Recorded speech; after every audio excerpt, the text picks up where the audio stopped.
Hey, Christine, you come from a significant sales leadership background and you talk a lot about taking a sales lens to marketing. Could you explain to me what that means? Sure. So yeah, you're right. I've spent, oh God, a decade or so in sales and sales management roles. So I feel like I know how sales tick. And for sales, it's all about quality of leads. Whereas for marketers, and I'm going to generalize here, not all marketers, but for a lot of marketers, it's about quantity of leads. So I think it's really about putting our feet into the shoes of salespeople and understanding what they want. So obviously qualified leads, producing sales playbooks for them, getting them involved in the strategy. So for example, I run content workshops, getting them into that content workshop.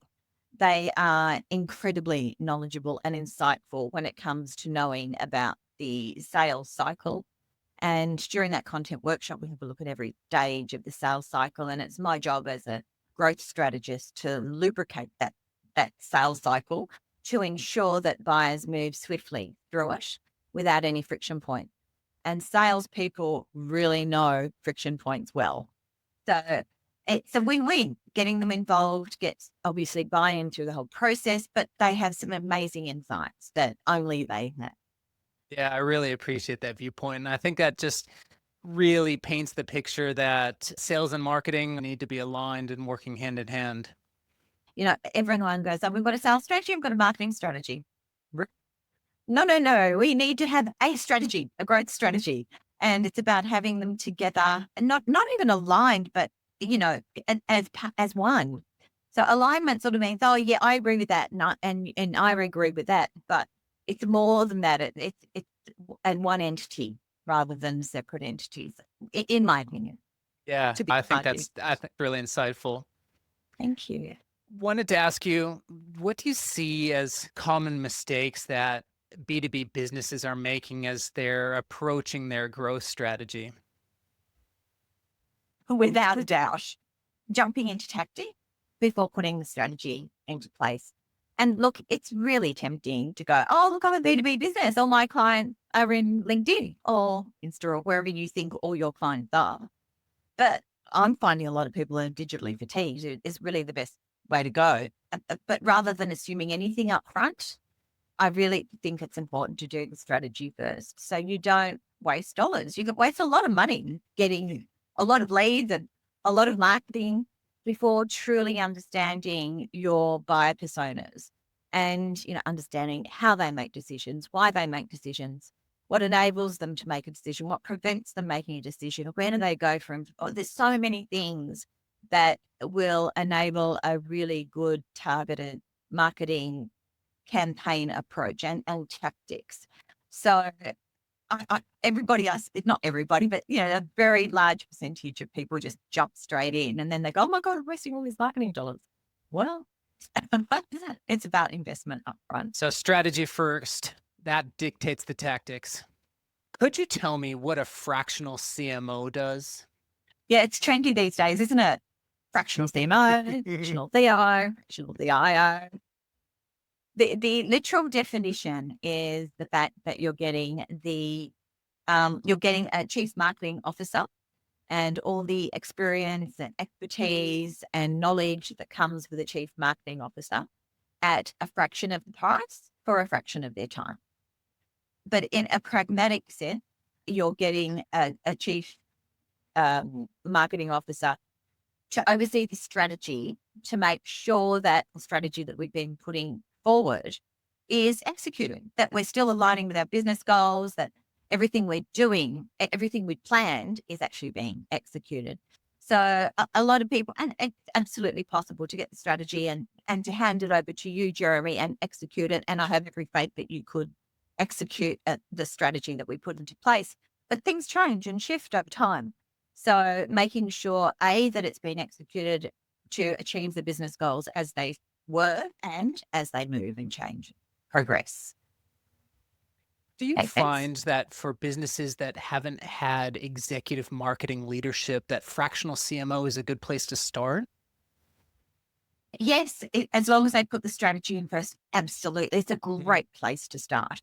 But to throw a fractional CMO in there and just say, right, now you need to oversee what these guys are doing. It's like, well, I don't think I agree with what they're doing and what are the objectives on it? What are their KPIs and are those KPIs aligned with the market that we're trying to address?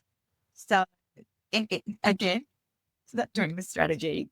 And then definitely a perfect way to start is to get somebody in and oversee the tactics. Yeah. You spend a lot of time talking about this, and I wanted to ask you, in what ways does marketing shorten sales cycles? Yeah, good question.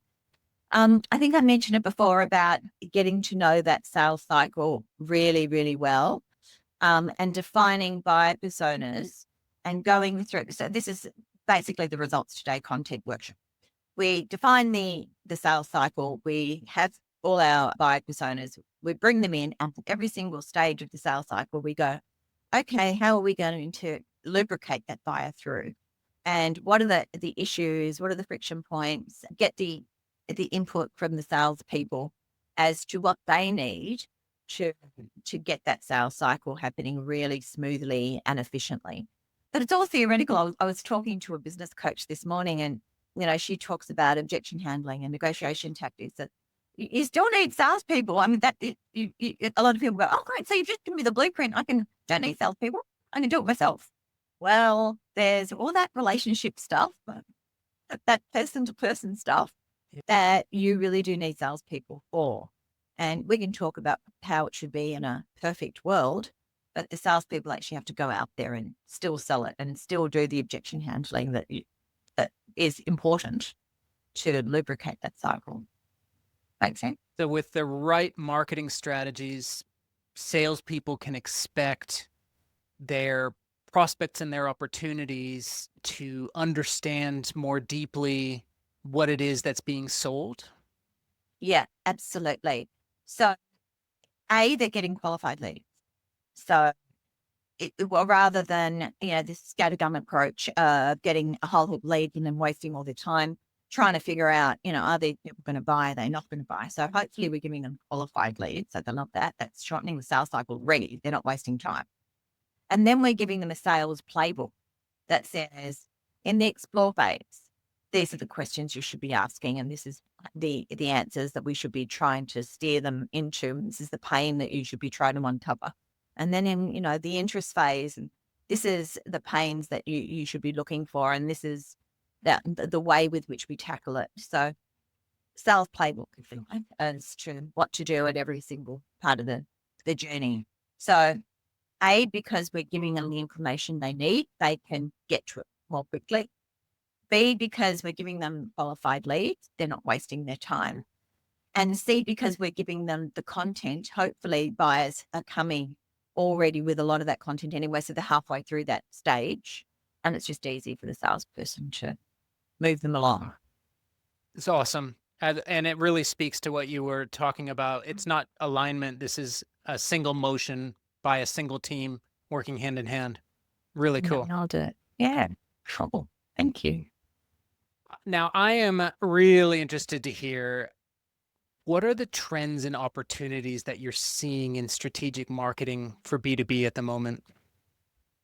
Oh, don't get me started on trends, but I'll go to opportunities instead. Okay. So I see as a true opportunity is focusing on high value clients. And everyone's definition of value is different. If you're a business owner wanting to retire, then high value to you might mean a client that spends a lot of money on a recurring basis and never bothers you.